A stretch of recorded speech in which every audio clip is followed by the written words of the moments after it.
So ito na ang part 2 ng gala namin sa Manila at Baguio kasama sila mama at tita. After namin mag-check out, nag-book na kami ng Grab papuntang Victory Liner Cubao. Alam kong nagtataka kayo bakit hindi kami sa Victory Liner Pasay sasakay ng bus papuntang Baguio. Ganito kasi yan, magbubook na dapat kami online ng ticket a day before pero naubusan kami ng slot sa Pasay. Mabilis lang pala maubos ang first class na trip. We also check sa Klook pero fully booked na din. Buti na lang may slot pa sa Cubao pero nasa pinakadulo na kami ng bus niyan. So if may plano din kayong mag-bus papuntang Baguio, huwag nyo kaming gayahin, mag-book kayo ahead of time. Pagkarating namin ng terminal, since meron pang time, nag-lunch na muna kami dito sa may karinderya sa labas. Pagkatapos namin kumain, ay niredeem ko na ang ticket namin. At dahil nga first class kami, may free access kami sa lounge area. May only coffee, water, free wifi, at maraming charging ports. Maya-maya ay dumating na yung bus namin, kaya sumakay na kami agad. By the way, gumawa na pala ako ng detailed review sa experience namin dito sa Victory Liner bus papuntang Baguio. Hanapin nyo na lang sa Baguio playlist ko. Sa halagang 1,082 pesos, napaka-komportable na ng biyahe namin. Travel time is around 5 to 6 hours depending on the traffic. Nakarating kami sa Baguio around 7 p.m. After makuha ang mga gamit namin, nag-book na kami ng Grab papuntang 456 Hotel. Binook pala namin to sa Klook gamit ang aking code,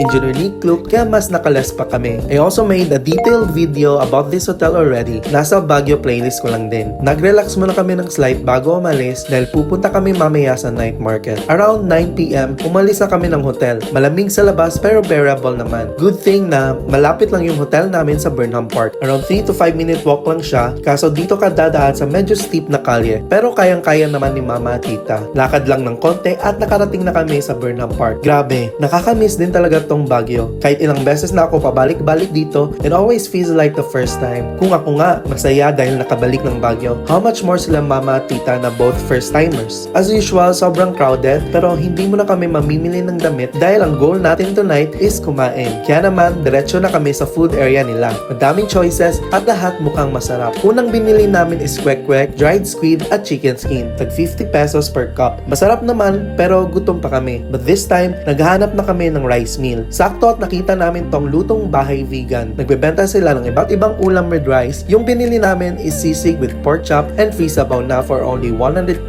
pesos. Kila tita naman is sisig with fried chicken, also 120 pesos lang din. Share lang muna kami dahil ayaw sana namin mabusog agad. Kaso natakam kami sa kabilang stall na nagbebenta ng shawarma rice. Bumili ako ng isa for only 70 pesos. Sharing lang din kami pero nakakabusog pala. So ayun, dahil busog na, we've decided na umuwi na ng hotel. Napagod na rin ang mga elders sa biyahe at kakalakad kaya naman nagtaxi na kami paakyat. So that's all for our day 2. Bukas